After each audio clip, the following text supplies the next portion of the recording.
G'day team, Mike, Oddfellas Travels. Well, we still haven't moved on much in reference to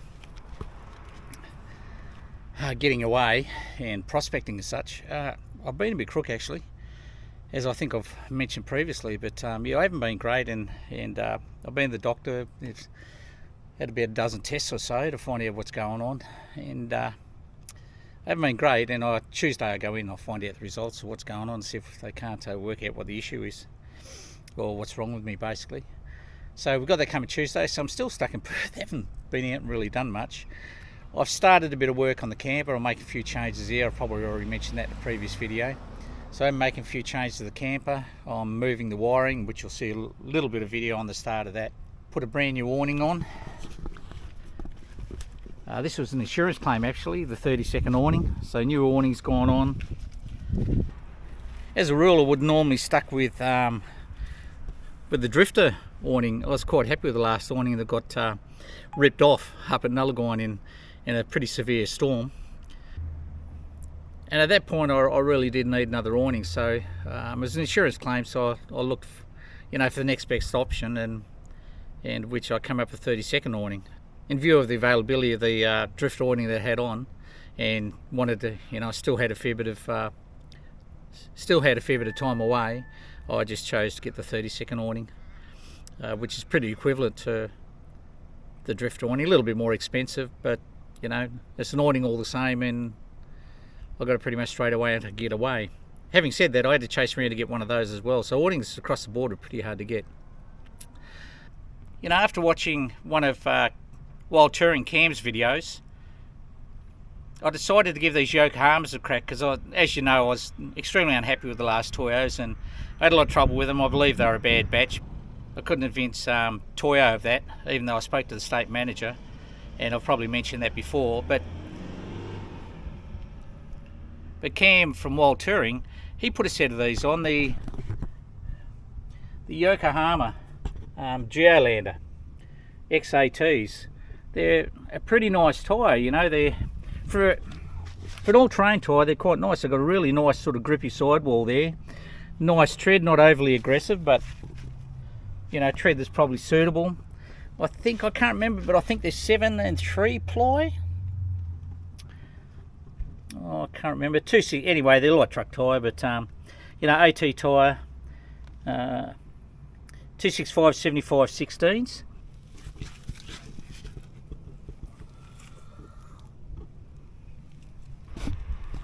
And they look like they might be the go. Well, the good thing about it is I sort of trust Cam's decision on having a look at these, and one thing I do know that with these tyres they have a really good guarantee, warranty on them. So yeah, a bit happening. I still got the old original one of the Toyos on the back. You can see these were brand new, but they were just terrible.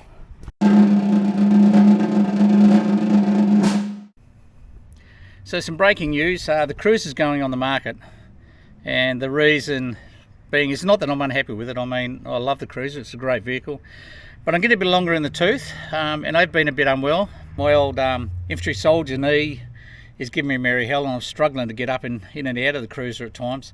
But also, in view of how my health is going, and what we're looking at, is I may not even make it to the prospecting fields this year.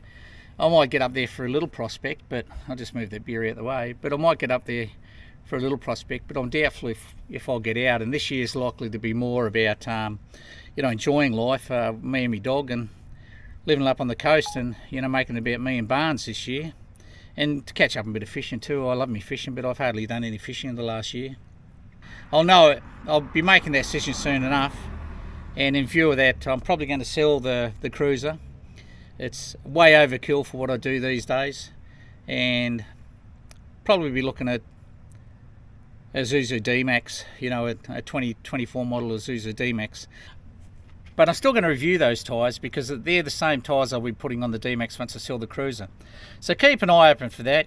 A bit of a change coming. There'll be a bit of a build going on. So while I'm either in the goldfields or on the coast fishing or whatever, follow the journey with me as I make decisions and do the upgrade on that. I learned a lot of lessons from doing the upgrade on the Cruiser in my last D-Max. So this time I'm going to go a little bit more slowly. Initially, all I'm going to do is just whack a rhubar on, a two-way radio, and possibly a set of spotties, and that'll be about it. That down here, and I really should have taken a video of this before I pulled it all out. But this is basically, so we're in the front. So basically in the front of the camper was that box, which is it's a really useful box. So I can put a lot of gear in there, but nearly a third of their box was taken up with the electronics, being the Red Vision, Red Arc gear. Yep. Unfortunately, the old fella being the old fella, I forgot to take a video of it before I actually ripped the guts out of it. But he used to sit down in here, in this box, and you see there's a backboard there. Battery used to sit around about there.